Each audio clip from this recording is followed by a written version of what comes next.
Okay, y'all. Welcome to Hard Body Training. We in the Hard Body Zone. Today I got a special guest. My man Ivan, introduce yourself.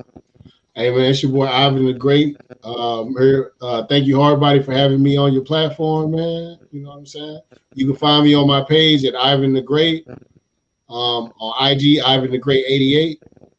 Um, you know, that's about it. That's where you find me. My channel, it's kind of like a little bit like a psychology. Like I like to take a little bit, give people like knowledge and stuff like that. I think mental health is like a huge thing that we like lack.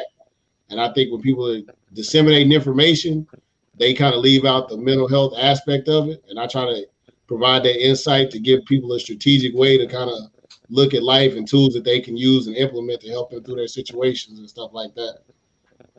Yeah, I've been watching some of your recent interviews, and I see that you discuss a lot of current events also. Yeah, yeah. And You have to stay aware of what's going on around you. You know what I'm saying? It's like I'm a bit of like a history buff, but then also like you have to stay current on what's going on because it's a lot of misinformation out there and it's like people have an issue with who's putting out the information, but it's like we live in a world of convenience where, a lot of times people will look for somebody to come tell you something because they don't want to go research it for themselves.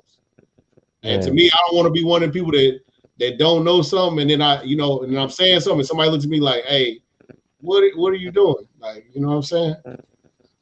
it's true what you said, man. Like people know what to do, and they still ask questions. Like I have a lot of friends who ask me, yo, hard body, man, how I get hard body, how I do this, how I do that. And I tell them, man, the same, like just go on Google. Like you don't even gotta ask me, because that's what I do. Yeah, I ask Google how I do this, how I do that, and then I get my answer, and then I apply it. definitely. So yeah, people too lazy to do their own research. Yeah, definitely. I think, that's the thing with I'm a little older. I don't want to say I'm like super old, but I grew up before the internet really kicked into high gear. So then I had the balance of like learning stuff before the like world experience before you could just go to Google and ask. So while it's like a newer thing, there are a group of kids now that are just growing up and that's all they know. You know what I mean? It's just looking at something and asking for answers, but you know, it kind of inhibits the experiences of stuff like that. And I think even with that, minus the experience, a lot of people warp their perception of what they see. They want you to see it in a certain manner. So I think that's kind of the dangerous curve with Google and stuff like that. You know what I'm I saying? mean, to me, it's just a new way to retain information and to search information. Like like you said, we a little bit more old school, and we grew up before the internet, and you had to remember all 15, 20, 30 numbers. Yeah, yeah, We ain't have a contact list to carry around. yeah, You had it memorized. You had your grandmother's number memorized. You had your you yeah, know yeah. Still to this day, I have my grandmother's number memorized in my head. Like the only phone number I can remember. You know what I mean? yeah. And so, so that, but a lot of people don't know that. Like, if it's not in your phone or it's gone. Man, I remember my landline from like 20 years ago. You know what I'm saying? Like some numbers you don't forget. Definitely, definitely. And I bet you there's people listening to us right now. Like, what's a landline? Yeah, yeah. Yeah. That's the one that plug that don't leave the house. Like, you know what I'm saying? Uh-huh. Like the people like when they watch old school videos, they don't even know what a payphone is. Hey, the voice. You remember voice before the voicemail was on the phone? They had the little tapes, and people, you know what I'm saying? Yeah. Come Yeah, on, we from the beep era, man. You already yeah, know 1980 over here in the yeah, flesh. yeah, man. When the cell phones was minute, every Uh, everything you counted everything you did on the phone. Yeah, so Ivan, tell us a little bit about your childhood growing up, like where you from? So originally I'm born and raised in Texas. Um, when I was like 19, I joined the military. I went and joined the army, and went back to Texas one time. I got stationed there. I was stationed in Fort Sam, Houston. But beyond that, I spent 2 years in Korea. Um, I lived in Washington State, lived in California, and then now I reside in Florida. where I'm like finishing up school. Like, you know, I ended up coming to Florida to go to college. All right, all right. And so your experience in school growing up, how was it? Like, did you get bullied when you was little? Like, what's your opinion on bullies? I don't really like bullies, but I come from a small town, so it was one of them things where everybody knew everybody. So it really wasn't so much bullying because you know what I'm saying. Even if somebody was bothering you, you know, it was somebody could go have a conversation. You know what I mean? And you knew enough about that person, but then you would see people like act out. But I think that's one of the good things about growing up in a small town is you don't really have stuff like that. People don't really get that luxury of acting out like that. But when I like started delving out into the world, I'm not really like a fan of bullying. And even you know, a lot of people like the gist and like jazz with jokes and stuff like that.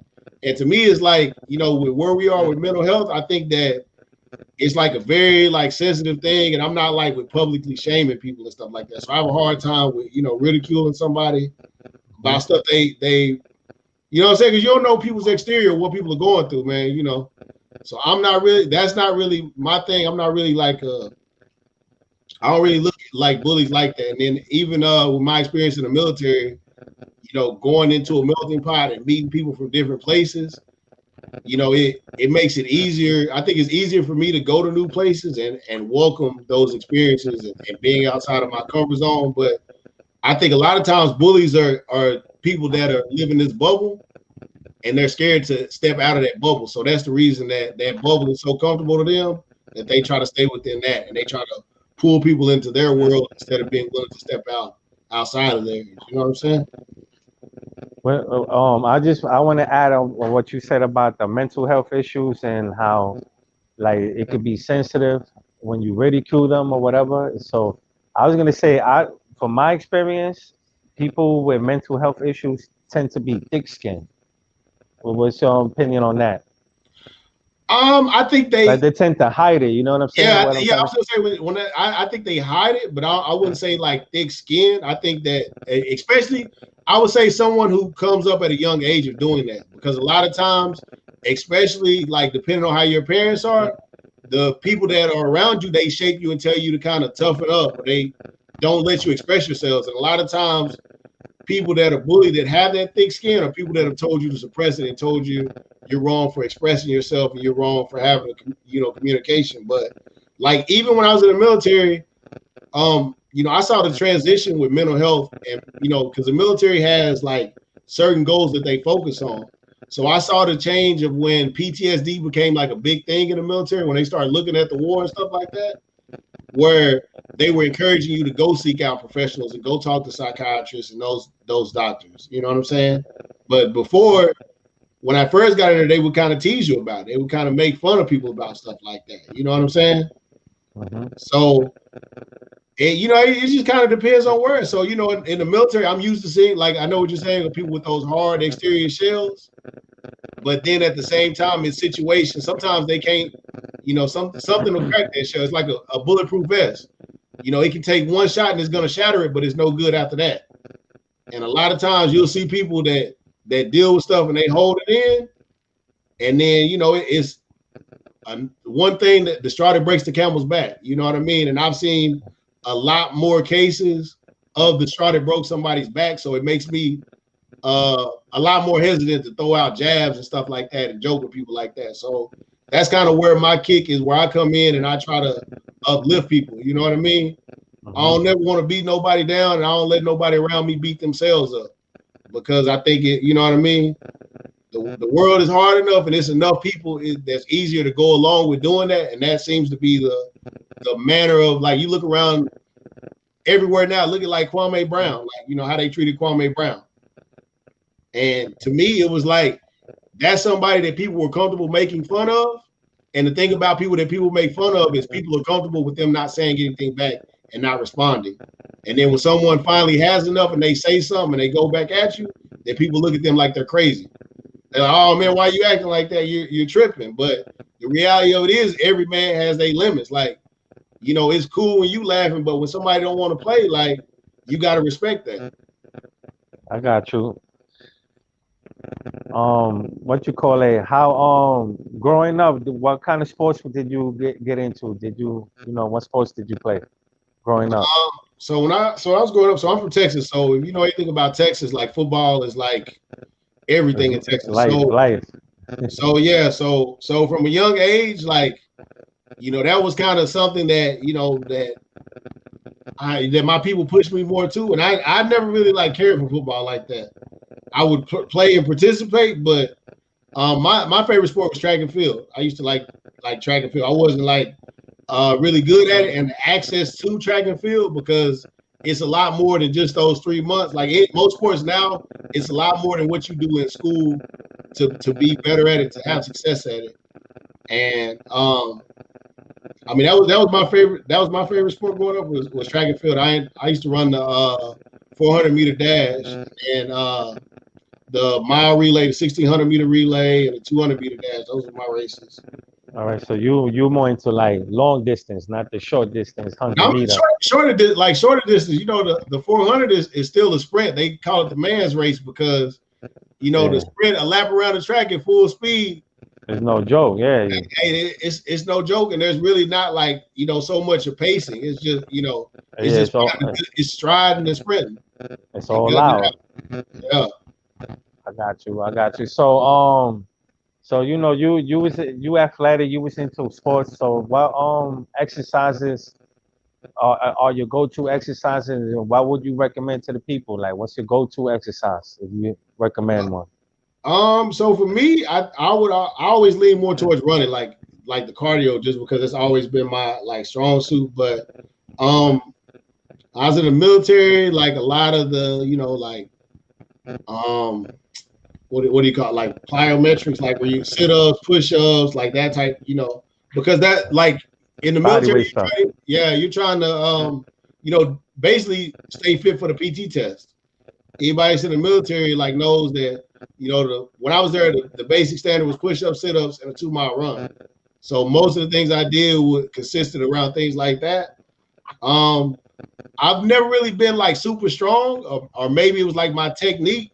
So like weightlifting wasn't really something that that I was really as interested in or got excited about. But I mean, I'll go into the gym and do those workouts, but I don't know. I'm not like a gym hog like that. So it don't. So I'd rather do something to where it's like me, and I don't feel like I'm looking around and stuff like that. I'll do like the resistance bands and stuff like that. And running. Yeah, but running is my go-to. If it's like some running stuff, you be like, hey, we finna get 5 miles in. I got into running, and I had my running phase, Yeah, and my standard was like 3 miles.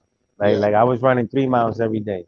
If yeah, I didn't run the 3 miles, it's like I would consider it like just like a warm up or something. yeah, Like, but because I was going to the gym every day, and I was running 3 miles every day, but sometimes I would just run a mile or a yeah, mile and a half or 2 miles, and not the three. But the standard is three. yeah. So running, I recommend running. Running is You running can't. is I mean, I don't want to. I mean, a lot of people had those leg issues, man. I just didn't want to. I run because I don't want to. I don't want to not be able to move around like that and not be easy yeah. to get around. So you keep moving. And I would see a lot of people in the military that get away from it because they be in there, they get tired of doing those PT tests. So they get on walking profiles and stuff like that. So it wasn't really like some for me. Like I wanted to, maintain that. Yeah, with me, like the whole reason why I'm into fitness is because I love basketball. You got to be able to run up and down with 20-year-olds, Yeah, yeah. and I just turned 40, so I know. dudes is half my age. Yeah, like hey, because at basketball, like running is like no joke. Like, what I They mean? I see they people be wanting to play and they get up and down one time if they playing full court and they be they so said they said somewhere, like I came across somewhere, they said like a standard NBA game, 48-minute game is like a 3 mile run, running back and forth in those 90 feet. Because yeah, the basketball court is only 94 feet, yeah. so which But seems short, but it's long, man. It's like like it's the like a distance shuttle, from like a big shuttle drill, like back and forth, like yeah, it's like the distance from first base and home plate is 90 feet. Yeah. Like, it's like a full court sprint. Yeah. I used to play little league baseball too. Like I always played sports growing up, like football, baseball, and then I got into basketball. I played baseball, but I like sucked it. I participated in baseball. I ain't even gonna say I played. I Uh, participated. I was on the team. I wish I would have got into track because I Yeah. think I could have been great at either long jump, triple jump, or high jump. Anything with Yeah. jumping. Yeah. 'Cause that's what I was blessed with. Yeah. Yeah. So I wish I would have tried it. Definitely. Um, somebody was calling. I'll edit that out. It's all good. It's all good. So what's up, Ivan, man? Anything like anything that you got cooking up on your show that we should be looking out for? Man, I got a couple interviews, man. I've like reached out to some YouTubers, man. I try to do interviews like people that I think like have messages because I see a lot of people on YouTube that talk to themselves and they talk at the camera. So it kind of like you, I like to try to get them into it where they can talk to someone and somebody can ask them questions. And kind of the same way you did with me, you kind of go watch videos and you get a little feel of who that person is. And you try to ask those questions to add those layers, like because I think a lot of times, with some of these YouTube channels, like when uh, they get larger, they kind of lose that connection and stuff like that. You know what I mean? And it becomes like it kind of almost become like an echo chamber, especially like with YouTube, the way YouTube seems to love like the drama algorithms and stuff like that. So I think you need some like level headedness in there. So that's what I try to provide. Where I can be in there. But I think that there are thinking men out there, and I try to I think it should be okay to be thinking men, and you know what I mean. And men don't have to be on drama and BS to be successful and to do different things. You know what I'm saying? Just like you don't have to go to prison to be in shape or do different things. You know what I mean? You can be out here living life, but just want to take care of yourself because health is before it's too late. Yeah, like we live like we're older now, so we realize that this hip hop and this music industry is all brainwashing the youth to want to be tough guys and gangsters. So like I don't even listen to rap anymore. Like I don't know little this and little that. They all got little in front of their name. Like Yeah. it's like what's that about, Yeah. So I just think, but then but the one issue I will say with that though is that it's not totally their fault because I blame the generation of older people because, I know growing up, what I would see is a lot of older people that would tell you all the stuff that they were doing and mistakes they were making, but they would never tell you about the consequences. They would embellish it and glorify it. And it was almost like what I call the crab in the bucket mentality, where it's like, oh man, matter of fact, I had a cousin and he was like a quarterback, and I told it on my channel, but I tell it here, he had all these scholarship offers, and one day I was sitting around him and I was listening to him talk to high school kids, and he was talking to a kid that was about to go to college, and he was like, man, when I was there, I didn't go to practice, and I would just show up and play, and it was like, but you're not telling them what happened to you when you went to college, how you got kicked out of college, how you got kicked out of a Division I school. And now I don't want to say his name, but now you're on list as the biggest bust of your class. Like, you know what I mean? That they thought you were going to go to the NFL. They were saying you were going to go to the NFL out of high school. And now you're known as a bust of somebody who wasn't mature enough to handle it on all the levels. And I feel like when it comes to sports and, being minorities, they'll give us all the rope to hang ourselves. And I say it starts when we're young because I look at academics. They'll let a lot of kids skate through school and can't read or write. You know what I mean? And the first, and they'll get to college. But then it's like once you can't perform and you get around people your level and they realize like, where you are, you get forgotten about. And then now you have nothing to fall back on because nobody was concerned that you couldn't read, and write because the thing was getting you there. And it's like we focus on the people who are lucky. Like somebody look at Floyd Mayweather, and the biggest thing is he can't read or write, but he's successful. He's made money. There's a million other people, you know what I'm saying? And it was fortunate to him that he dedicated himself and found success in it. But then the reality is there are a million other kids that can't read or write that aren't gonna find their success and aren't gonna, be that less than 1%.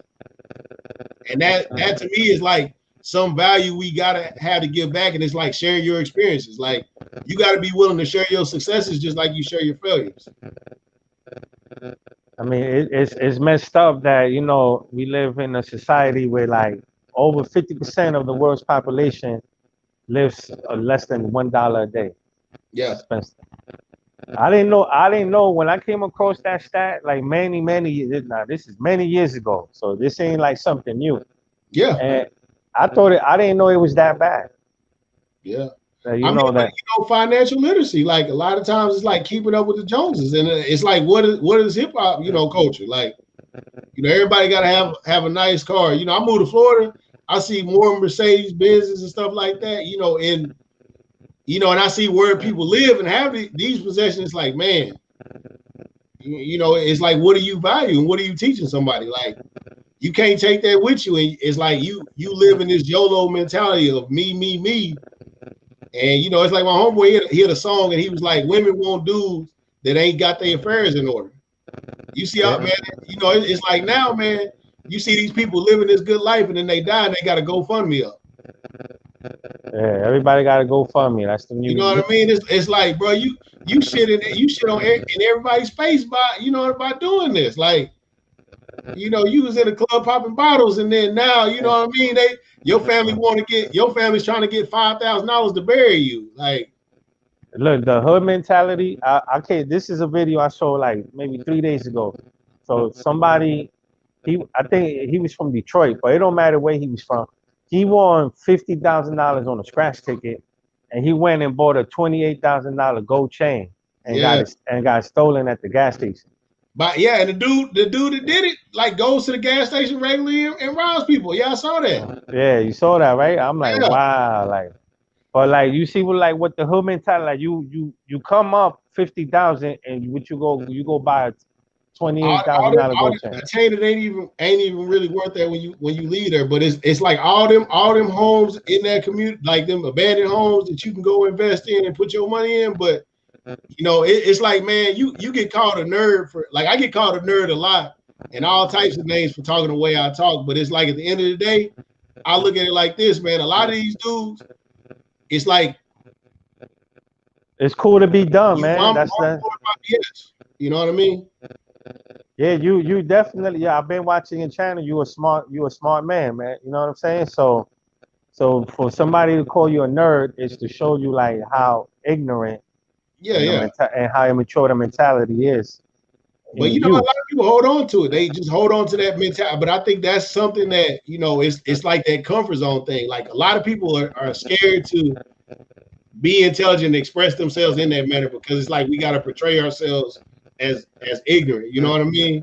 By these stereotypes. It's like, man, I want to be the exception. I want to look how I look, and you think that, and then when you talk to me, you know what I mean?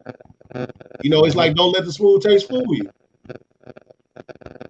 That's what I'm saying. Like I'm knowledgeable on a lot of topics. Yeah. You know what I'm saying? Not just like oh, I just read from one book and I'm a master of one book. No, I read a whole bunch of books. Yeah. So I'm about knowledge. But it's the community, dog. We got to pour in each other. You know what I mean? That's the point of, like, as a community, like they talk about the village and stuff like that. But I think as we've gotten younger and we've seen parents become younger, we've gotten away from that community aspect, and that community has been broken because you have kids growing up that have kids that don't want their kids being adulted and being put under rules to prevent them from being like them, and it's kind of the separation, like. So I mean, it's a lot of things in like healing, but you gotta, it's like one person at a time, one message at a time to change people's perception of stuff like that. Just like with fitness, you make it accessible to people. Somebody wants to get on YouTube and find that 12-week workout collection you got. They can go through every day and take that little bit of time and say, hey, okay, I can do this little bit of my time instead of sitting there wasting it, watching TV, getting caught up in, watching somebody else's life. Exactly. Like when I was a teenager and they will give Saturday morning basketball, like noon basketball and all that. So instead of staying home and watching NBA players, I will go outside and practice and live my life, And to this day, I'm like that. Yeah. But I think, man, I like video games, but I grew up with games before. So when you had a bunch of people over, it was easy to go outside and play because of the fact that there wasn't no connection like that. Really, games were secondary to it, but they made this thing where kids don't want to go out; they want to sit there. It's like we gotta get back outside doing these things. You know what I mean? Nothing is like giving anymore. You know what I'm saying? Yeah, like we used to ride bikes. We used to be outside in the playground and the monkey bars and all that. Man, don't come in the house. You in for the rest of the day type. You know what I'm saying? So once you got out, you was out. I see kids 4 years old already obese, like 4, 5, 6, like so young, already like obese, like forget overweight. But they start them early with the sedentary lifestyle, though, man. Put a phone in their face, give them a bottle, give them something to snack on, and they good. You know what I'm saying? Yeah, but that's the parents' fault, man. You gotta feed, you gotta cook for your children. You can't just take out, open the can, open the cereal box. Gotta feed them, man. Like grandma used to do, Yeah, man. Had that meal ready when they get out of school. You got some good cooked food in front of you. I make my kids exercise. So when they want their tablet, they gotta exercise. If they want snacks, you gotta do something. You gotta read a book. You gotta earn it. Everything is given now, like a participation trophy. Yeah. I have a friend like that. He makes his kids do. He's into horticulture, so he makes them go outside and they get out there in the garden and they do different things like that. He teaches them different plants because he grew up in the Boy Scouts, so he was like, man, I ain't finna have you not be able to function and be independent. So little things, survival stuff like that he teaches kids because even that, like, that's something that people don't touch on, man. It's like the convenience of technology having everything accessible. People can't do basic stuff. Mm-hmm. And we supposed to be in tune with nature. We part of the animals. We animals ourselves. Yeah, but people don't understand that is technology has taken us further and further away from it. And it's like we think we're more advanced than we were 100 years ago because of technology, but on so many levels we not. You know what I mean? Yeah. Definitely. Like I want to experience, them shows where you go into the wilderness for like 17 days, like naked and afraid and that. I want to do something like that where I'm in the woods for like 2 weeks with no electricity, gotta survive. You know what I'm saying? Like we used to do. Yeah, I think it's kind of a serene. Like the first time I went out and had to go out and be out in the field was in the military. Was doing that. Like when I went to basic training, that was kind of the most like where I was like stripped down of the most stuff.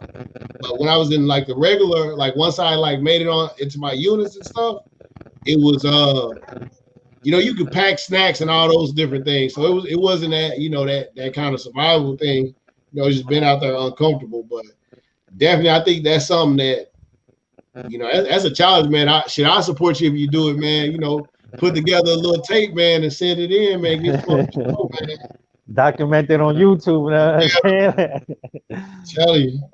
Yeah, man. I like going hiking and experiencing the world. Like we only get one life. You can't sit on the couch and sit in front of the TV for 10 hours, 12 hours every day, week after week, month after month, year after year. Like, yeah, you got to move around, man. The world keeps evolving, man. The world it's too small, man, and we ain't got enough time. We just a dot in time. So it's like, man, you better make your mark. You know what I'm saying?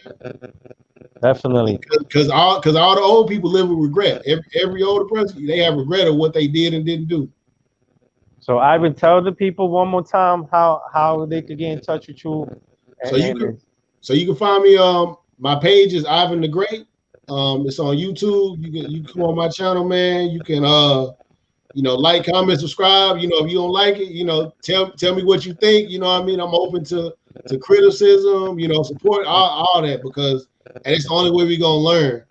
And if you want to hit me up on IG, it's IvanTheGreat 88. You know what I'm saying? And once again, man, I appreciate you, Hardbody, for letting me come on.